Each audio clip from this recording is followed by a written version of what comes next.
Hi viewers, పాలకూర పప్పుని డిఫరెంట్‌గా చాలా టేస్టీగా ఎలా తయారు చేసుకోవాలో చూద్దాము. ముందుగా దూర దూర టమోటాలనైతే కొన్ని సెలెక్ట్ చేసి రెడీగా పెట్టుకోండి.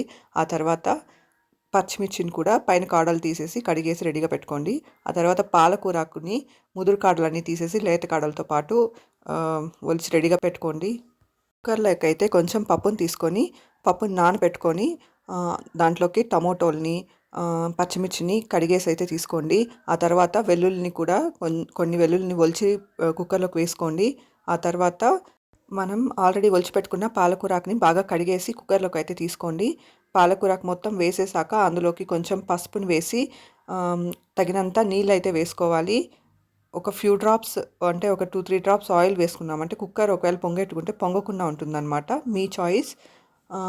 ఆ తర్వాత మూత పెట్టేసి అయితే ఒక 3 విజిల్లు ఉడికించుకోవాలి. పాలకూర పప్పుతో పాటు ఇక్కడ ఇంకో కూరాకు ఫ్రైని అయితే చేస్తున్నాము. అది ఎక్కువగా పొలాల్లో అవైలబిలిటీలో ఉండే కోడి జుట్టాకు అంటారనమాట దీన్ని. ఈ ఆకునైతే బాగా కడిగేసి పెనంలోకి అయితే వేసుకోవాలి. ఆయిల్ అస్సలు వేయకూడదు. ఆయిల్ లేకోకుండా డైరెక్ట్‌గా పెనంలోకి వేసేయాలి. ఇందులో ఉన్న కడిగినప్పుడు ఎంతో అంత వాటర్ ఉంటుంది కదా! ఆ వాటర్ సరిపోతుందనమాట ఇది కుక్ అవ్వడానికి. కొంచెం సాల్ట్ అయితే వేసేసి అలానే మూత పెట్టి ఉడికిస్తే ఇక్కడైతే కొంచెం సాల్ట్ వేస్తున్నాము. సాల్ట్ వేసేసి పైన మూత పెట్టి ఉడికిస్తే చాలా తొందరగా ఫ్రై అయిపోతుందనమాట. ఈ ఆకు బాగా ఫ్రై అయ్యాక సెపరేట్‌గా ఆహ్, కొంచెం వడియం వేసి ఆహ్, ఈ ఆకుకూరని వేసేసి కొంచెం ఆహ్, వేయించిన శనగగింజల పొడినైతే వేసేసి బాగా కలిపేసుకుంటే ఈ ఫ్రై చాలా బావుంటుంది. ఇక్కడైతే దంచిన వెల్లుల్లిని వేసి బాగా మిక్స్ చేస్తున్నాము. ఈ ఫ్రై చాలా టేస్టీగా ఉంటుందనమాట. ఇంకా మనం కుక్కర్‌లో ఉడికించుకున్న పప్పయితే ఉడికిపోయింది పాలకూరతో పాటు. ఇప్పుడైతే తగినంత ఉప్పుని వేసి చింతపండుని కూడా వేసేసి కొంచెం సేపు అలానే వదిలేసేయాలి. కొంచెం సేపు అయ్యాక గుత్తితో బాగా వేంపేసుకోవాలనమాట.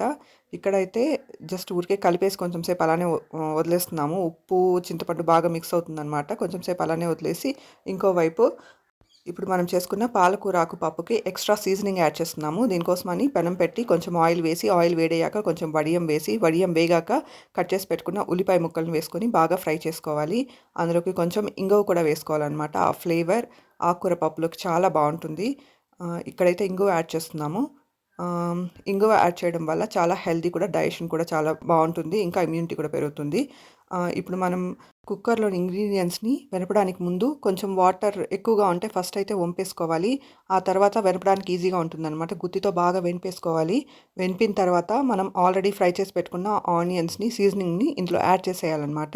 యాడ్ చేసి మనం పక్కన పెట్టుకున్న నీళ్ళని కూడా ఇందులో వేసి కలిపేస్తే కన్సిస్టెన్సీ కరెక్ట్ అయిపోతుందనమాట. ఇప్పుడైతే మనం ఫ్రై చేసుకున్న ఈ ఆనియన్స్‌ని ఇందులో మిక్స్ చేసేస్తే కర్రీ అయితే రెడీ అయిపోయినట్టే. ఈ కర్రీ చాలా టేస్టీగా ఉంటుంది. నార్మల్ వేలో చేసుకునే ఆకుకూర పప్పు కంటే కూడా, పాలకూర పప్పు కంటే కూడా ఈ వేలో చేశారంటే పచ్చి టమోటోలు లేదంటే దోరగా ఉన్న టమోటోలు ఎక్కువ వేస్ట్ చేశారంటే చాలా టేస్టీగా ఉంటుంది. Trust me. ఇప్పుడైతే మనం ఫ్రై చేసుకున్న ఆనియన్స్‌ని, సీజనింగ్‌ని ఇందులో యాడ్ చేసేస్తున్నాము. ఈ టైప్ కర్రీ రైస్‌లోకి ఇంకా రాగి సంగటిలో కూడా చాలా బావుంటుంది. చపాతీతో కూడా చాలా బావుంటుంది. ఇంకోవైపు మనం ఆకుకూర ఆల్రెడీ మనం ఫ్రై చేసుకున్న ఆకుకూరకి సీజనింగ్ యాడ్ చేస్తున్నాము. ఎందుకంటే మనం ముందు జస్ట్ ఆయిల్ ఏం వేయకుండా డైరెక్ట్‌గా బాయిల్ చేసాము ఆకుకూరని. ఇప్పుడైతే దానికి ఎక్స్ట్రా సీజనింగ్ యాడ్ చేస్తున్నాము. ముందుగా పెనం పెట్టి ఆయిల్ వేసి, ఆయిల్ వేడాక వడియం వేసి, అందులోకి మనం ఉడికించుకున్న ఆకుకూరని వేసేసి, ఆ తర్వాత వేయించుకున్న పల్లీల పొడినైతే ఇందులోకి వేసి కలిపేస్తున్నాము. ఈ ఫ్రై కూడా చాలా టేస్టీగా ఉంటుంది. ఇలాంటి ఆకుకూరలు తిన్నామంటే కంటి చూపుతో పాటు హెల్తీగా కూడా ఉంటాము.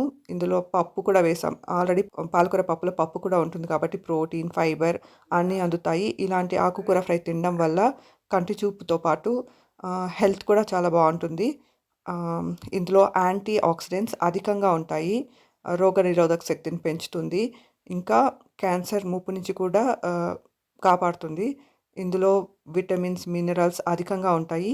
ఈ టైప్ కర్రీస్‌ని ట్రై చేసి చూడండి. చాలా హెల్తీ రెసిపీ. రాగి సంగటితో చాలా బావుంటుంది. ఇలా తిన్నారంటే చాలా హెల్తీ అనమాట. ఈ ప్లేట్ కంప్లీట్ చేసి ఒక గ్లాస్ మజ్జిగ తాగినా చాలు. ఇంకా ఫ్రూట్స్ తీసుకున్నారంటే లంచ్‌లో చాలా హెల్తీ. Thanks for watching.